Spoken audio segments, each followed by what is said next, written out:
안녕하세요. 세줄일기라는 서비스를 개발하고 운영하고 있는 울림 대표 배준호입니다. 반갑습니다. 제가 오늘 말씀드릴 거는 7년은 직장생활, 퇴사 후 400일 세계여행, 그리고 세줄일기 창업 이야기인데요. 가장 많이 듣는 질문이 아니 왜 그 퇴사하고 세계여행을 왜 떠나는지 질문 많이 주시는데요. 제가 그 삼성 SDS라는 회사에서 한 7년 동안 직장생활을 했습니다. 홍보팀에서 일을 했었고요. 제 사랑하는 아내도 저랑 같은 회사 있었습니다. 보통 직장인들이 대부분 그럴 거예요. 학생분들도 그럴 수도 있고 어느 순간 한 3년? 아니면 뭐 길게는 뭐 5년? 지금 더 빠를 수도 있고 내가 지금 무슨 일을 하고 있지? 또 내 미래는 어떨까? 그리고 어느 날 갑자기 회사에서 나가라고 하면은 어떡하지? 이런 고민의 순간에 놓이게 됩니다. 대부분 직장인들 다 그렇죠. 그러면 두 가지, 뭐 잘 버틸 것인가? 아니면은 내가 하고 싶은 일을 찾아 떠날 것인가? 저 역시도 그런 갈림길에 서 있었고요. 근데 2013년 11월에 이렇게 결혼을 하게 됩니다. 결혼하다 보니까 이게 알게 모르게 이게 압박감이 생기더라고요. 아, 이제 하나의 가장이 되는구나, 뭐 여러 가지 등등. 그래서 저는 열심히 회사를 잘 버텨서 다녀야겠다는 생각을 하게 됩니다. 근데 저랑 같은 회사에 다니고 열심히 제가 사랑하는 이 친구는 저랑 생각이 좀 달랐어요. 뭐 요즘에는 저 좋은 회사가 그렇지 않겠지만은 당시만 해도 야근도 많았고요. 또 주말에 막 출근도 하고. 아내가 그런 얘기 합니다. 오빠랑 나랑 같은 회사 다니고 집에서 같은 공간에 사는데도 우리 대화다운 대화는 언제 해? 이거는 내가 생각했던 결혼 생활이 아니고 이건 아닌 것 같아.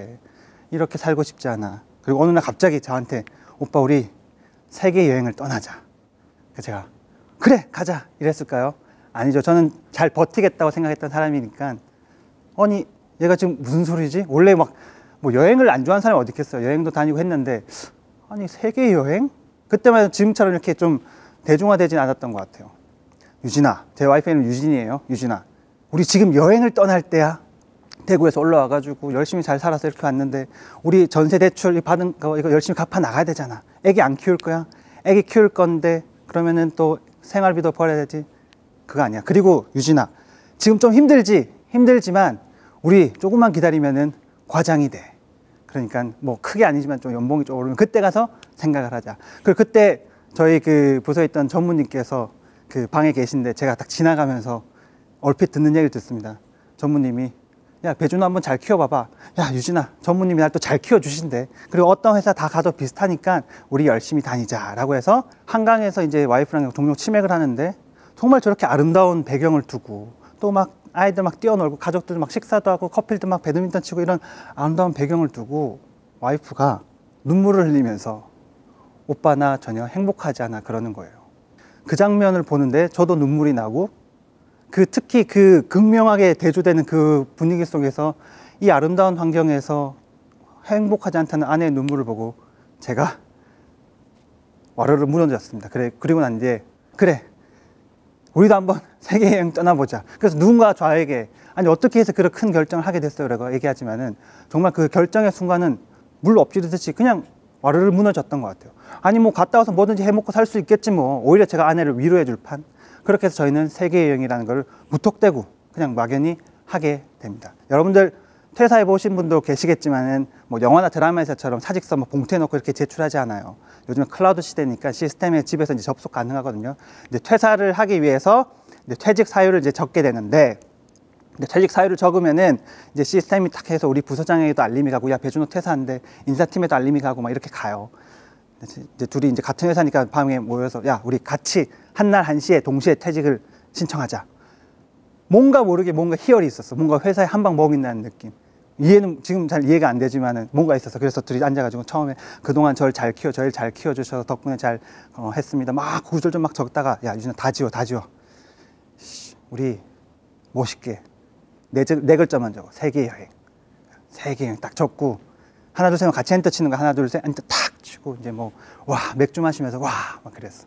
분명 내일 회사 가면 이제 막 매일 막 다 나가고 세계여행 간다고 퇴사하니까 이슈가 되겠지 막 이렇게 설레는 마음으로 이제 다음날 출근을 하는데 조용해요. 아무도 반응이 없고 접속이 제대로 안 됐나? 신청이 제대로 안 됐나? 검색해서 봤는데도 잘 되어 있어. 근데 왜 아무도 말을 안 하지? 하는데 이제 그때 제가 좋아하는 옆에 과장님이 쓱 오더니 야 준호야 너희 집 부자였어? 너희 처가가 되게 잘 사는구나. 제 와이프는 심지어 이게 세계 여행 때문에 퇴사한다는 얘기 듣고 주변에서 로또 당첨됐구나 막 이런 반응들이었어요. 뭐 사실 당연하죠. 누가 여행 안 가고 싶겠어요. 돈 때문에 못 가는 거지. 그러니까 이런 반응들이 나올 수 있었지만은 저희는 그럼에도 불구하고 많은 분들의 응원과 지지를 받으면서 그 말로만 하던 그 세계 여행이라는 거를 2014년 12월 드디어 떠나게 됩니다. 제가 영상 하나 보여드릴게요. 보시고 난 뒤에 이야기 또 하시죠. 잘했지.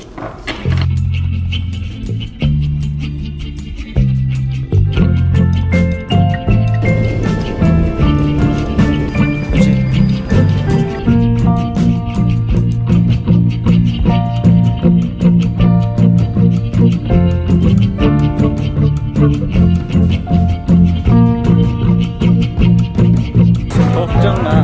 정상 오빠 하던 데 가면 어떻게 돼? 새로 물건이 아닌데.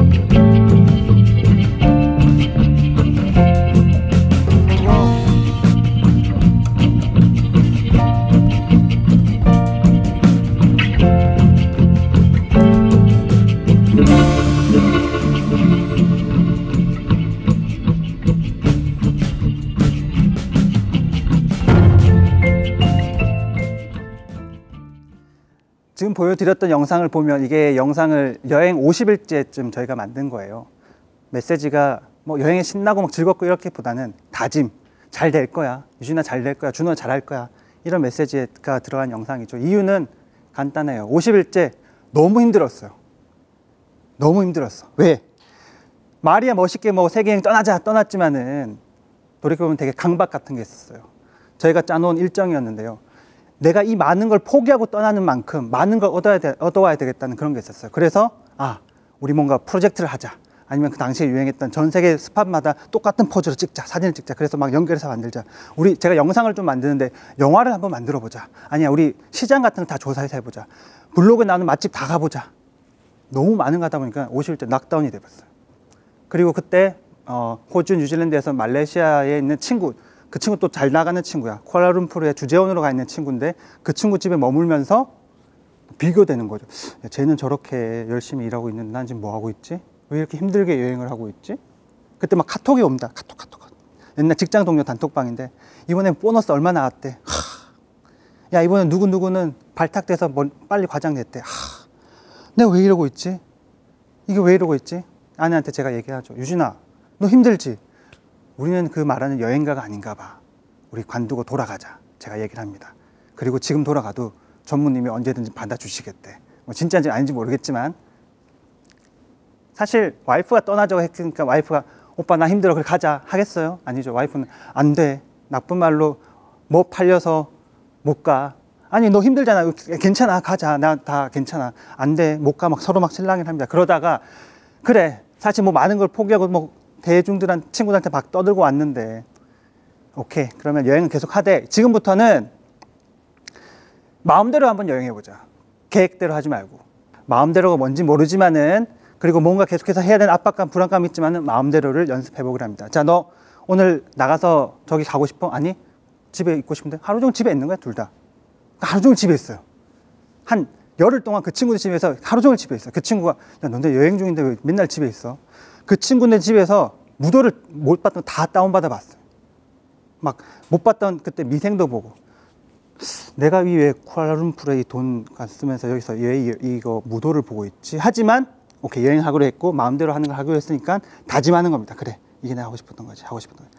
계속 무도를 보다 보니까 뭐 TV만 보다 보니까 이제 몸에 막 좀이 쑤시는 거죠. 나가볼까? 그래 나가다 보니까 조금씩 그냥 내 마음대로 발길 닿는 대로 여행을 하는 거예요.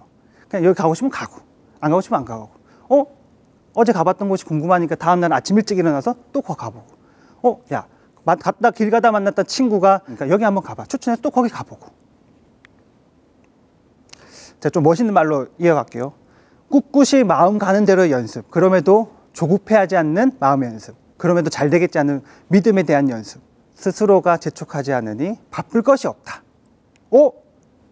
시간이 너무너무 많다는 걸 이때 처음 느낍니다. 아무도 날 압박 안 하니까, 나조차도 안 하니까.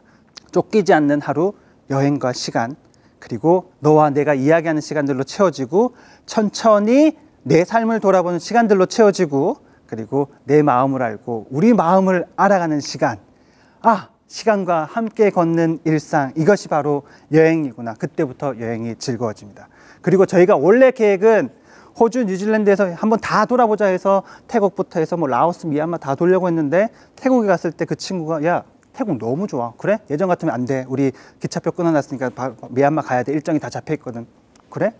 와이프랑. 야, 그러면은 너네 집에 우리 백팩 2개 있으니까 하나 맡겨놓고 우리 태국이나 돌아다니까. 그럼 너네 친구도 알려주고 해. 오케이 해서 배낭 하나 그 친구 집에 맡겨놓고 하나만 메고 45일 동안 태국만 또 돌아다닙니다. 그게 또 너무 즐거운 여행이었고, 그때부터 아내와 정말 신나는 즐거운 여행들을 하게 됐습니다. 그러다 보니까 제가 이제 궁금한 거죠. 여행이 이게 바로 여행자들이 얘기했던 그런 책에서 나온 그런 여행이구나. 그러면은 내가 뭐 굳이 욕심 안 부리고 뭔가 기획해서 영상을 안 만들어도 이 과정을 차근차근 그냥 뭐 다큐 찍어서 영상 툭툭 편집해서 올리면은 사람들 반응에서 어떨까. 그리고 그 모습에서 내가 변하는 모습들이, 우리가 변하는 모습들이 담기지 않을까. 제가 여행 일상이라는 이름으로 페이스북, 그때는 유튜브가 이렇게 핫할 때가 아니었어요. 그래서 페이스북 계정을 만들어서 영상을 올렸는데, 그게 알게 모르게 많은 분들의 공감을 받고, 제가 한 70여 편의 영상들 만들었는데 100만 뷰 이상의 영상도 있고 다양한 영상들 받으면서 나름 제가 이 자리까지 오게 된 게 이때의 시작이었던 것 같아요. 그래서 수많은 영상들을 만들었고 402일 동안 25개 나라 129개 도시를 돌았습니다. 그렇게 400일 동안 여행을 하면서 결국 느꼈던 거는 여행이라는 건 크게 두 가지구나. 바로 휴가, 할리데이, 온전히 쉬러 가는 여행. 아껴 모아서 돈도 모으고 연차 모아서 떠난 이 여행이 있는 반면, 또 하나의 여행은 전 세계 수많은 다양한 곳을 보고, 또 그 수많은 곳에서의 사람들과 만나면서 이야기하고, 또 다양한 문화들을 접하고, 또 다양한 사건들을 만나면서 하나하나 내 삶과 비교해 보면서 내 삶을 돌아보는 시간.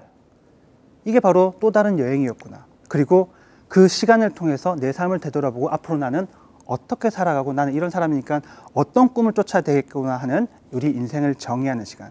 여행은 두 가지. 하나는 휴가, 하나는 오롯이 시간이구나. 근데 34 살면서까지 한 번도 나에게 이런 시간을 내준 적이 있나? 없었던 거예요. 초, 중, 고, 대학 가서 대학 갔더니, 군대 갔다 와서 군대 갔다 왔더니, 취업하러 취업했더니, 결혼하러 결혼했더니, 애기 낳아야지, 애기 낳아야지. 계속 이렇게만 살아왔던 거죠. 그러면 우리 사회는 우리를 이렇게 기다려주고 있나? 이런 질문도 들었어요. 그때 제가 여행하면서 전 세계 많은 친구들 만났는데, 꼭 배낭여행 가면은 뭐 독일, 미국, 스위스, 이스라엘, 꼭 잘 사는 나라 친구들이 있길래, 쟤네 나라는 돈이 많으니까 저렇게 길게 뭐 1년, 2년 동안 여행을 하나 보다. 단순히 이렇게 생각을 했는데, 그게 아니라 그 친구들은 고등학교를 끝나거나 대학교를 중간이나 끝나고도 1년, 2년 동안 길게 여행을 가도 그 나라에서 기다려주는구나. 그리고 그 친구들의 긴 시간 동안 그 자기 삶을 되돌아오면서 항상 이야기하면 자기가 뭘 하고 싶은지 얘기해. 근데 우리는 만나면은, 준혜 너 소개 좀 해줘봐. 나는 삼성에서 다녔고, 뭐 끝이었던 거죠. 그러면은 지금의 우리도, 이런 시간이 필요하구나. 그리고 저는 그래서 학생들에게, 또 젊은 친구들이 얘기할 때는 그런 시간을 충분히 많이 가지시라. 사실 여행을 하면서 나름 저희가 다짐했던 게 진정성 있는 삶을 살자고 했던 것 같습니다. 그 진정성 있는 삶이란 바로 지금 나를 위한 게 아니라 다음 세대를 위한, 아내와 다짐을 했습니다. 다음 세대를 위해서 내가 제일 잘할 수 있는 거 찾아서 최선을 한번 다해서 살아보자. 그게 저희 부부의 진정성 있는 삶에 대한 정의였고, 그래서 저는 정의내렸죠. 난 콘텐츠 쪽에 잡이 맞구나. 근데 홍보팀에서 일을 했던 경력이 있었기 때문에 바꾸고는 싶은데 현실은 그렇지 않았어요. 너무 힘들었죠. 서류에서 떨어집니다. 두 군데 N사, 두 군데 저를 떨어뜨려요. 열받아서 있는데 페이스북에서 메시지가 옵니다. 준호 씨, 책을 한번 내봅시다. 제가 무슨 책을 내나요? 그 페이스북에, 인스타에 올렸던 세 줄 일기를 책으로 한번 내봅시다. 저한테 얘기를 합니다.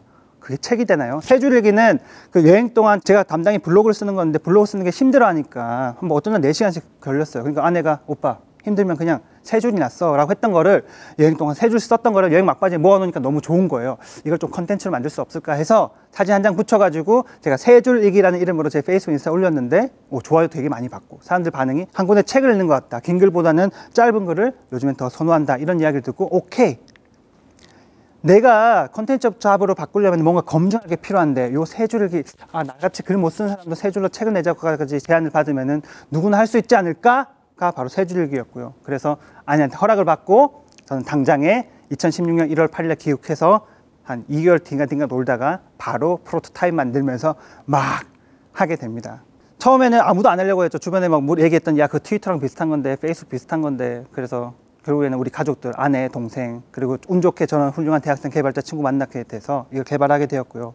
지금은 너무나 감사하게도 14명의 팀원들, 지금 이제 15명인데 15명의 팀원들이 이 세줄일기라는 서비스를 하고 있습니다. 세줄일기는 세 줄로 쓰는 일기책이자 또 일기를 공개할 수 있는 일기 SNS고요. 여러분들 아마 많은 분들이 알고 계실 수도 있는데 그 일기를 통해서 위로받고 공감하는 그런 공간이 되고 있습니다. 처음에는 저희가 연남동에서 저 구석진 지하 사무실 단칸방에서 있었지만은 지금은 다양한 투자도 받고 정부 지원 사업도 과제도 하게 되면서 지금 뭐 100만 다운로드가 아니고 거의 150만 다운로드 이상이 돼가고 있고, 많은 분들이 지금 매일 한 10만 명 가까이가 쓰고 있는 앱으로 성장을 하고 있습니다. 그동안 많은 일들도 있었어요. 제가 뭐 광고도 찍었어요. BMW 미니 광고도 찍고요. 이케아 TV 광고도 찍고요. 뭐 인생이 너무 재미지게 이렇게 살고 있지만 주변의 친구들은 항상 저희도 그래도 계속 얘기하죠. 준호야, 그 힘들지 않아? 힘들까요? 힘들죠. 힘들까요? 힘들죠. 회사를 나와 여행을 떠난 순간부터 계속 저를 줄곧 따라다니는 친구가 있어요. 바로 이 길이 아니면 어떡하지, 내 선택이 잘못된 선택이면 어떡하지 하는 그 불안감과 두려움입니다. 이 불안감과 두려움이 항상 제 곁에 있어요. 이 불안감이고 이 두려움 때문에 힘들긴 한데 내 길을 걷기 위해서는 항상 겁내지 말아야 할 친구입니다. 항상 곁에 두어야 할 친구. 그렇게 마음먹고 저는 일을 하고 있습니다. 저는 세 줄 일기를 하고 있지만 매일 일기를 쓰는데요. 제 일기의 한 구절 통해서 마무리를 할게요. 삶의 불안함은 나의 선택에 신중함을 더한다. 그 누구도 나에게 지시하지 않고 그 누구에게도 내 선택을 맡길 수 없다. 실패할 확률은 고스란히 나의 몫이다. 난 나의 결정에 모든 책임을 질 수밖에 없고요. 내 삶에 대한 확신과 책임은 우리 몫이다. 핑계와 변명도 없고, 그래서 난 과감히 말할 수 있다. 난 내 삶을 산다. 난 내 삶을 사는 입장에서 난 매우 행복하다. 경제적인 면에서는 저보다 덜하지만 내 삶을 사는 데 있어서는 행복하다. 그 말씀을 꼭 드리고 싶고, 그래서 아마 제가 강연을 하거나 이렇게 만나보면은 내 삶에 대한 어떤 그 갈증, 자기 주도적인 삶에 대한 이야기들 많이 말씀 주시는데, 만약 누군가가 내 삶을 살고 싶다면은 첫 번째, 내 삶의 목적과 방향을 정의하는 시간이 필요하고요. 두 번째, 이 불안이라는 친구를 외면하지 않아야 되고, 끝으로 방향이 저처럼 물 엎지르듯이 해야 돼. 무조건 말로만 하는 게 아니라 해야 돼요. 이거밖에 없다는 거. 그 시작은 모든 게 제 퇴사 후 여행이었기 때문에, 제가 직장인분들 대상 강연할 때는 끝날 때 이제 퇴사하라고 이렇게 얘기를 하는데요. 퇴사할 수는 없겠죠. 네. 제가 회사 관두고 떠난다고 했을 때 제 좋아하는 선배가 저한테 그랬어요. 준호야, 난 네가 이해가 안 돼. 왜요? 야, 이 좋은 복제, 이 연봉에 왜 하라는 것만 하면 심플한데 왜 그렇게 복잡하게 사니? 아, 나랑 다르구나. 그때는 그저 나의 가치와 신념이 없었을 뿐. 그러니까 여러분들 모두 시간을 통해서 스스로를 알고 스스로를 믿으면서 나만의 길을 만드는 것, 모두 제 삶을 살아보길 바랍니다. 지금까지 세 줄 일기를 하고 있는 배준호였습니다. 고맙습니다.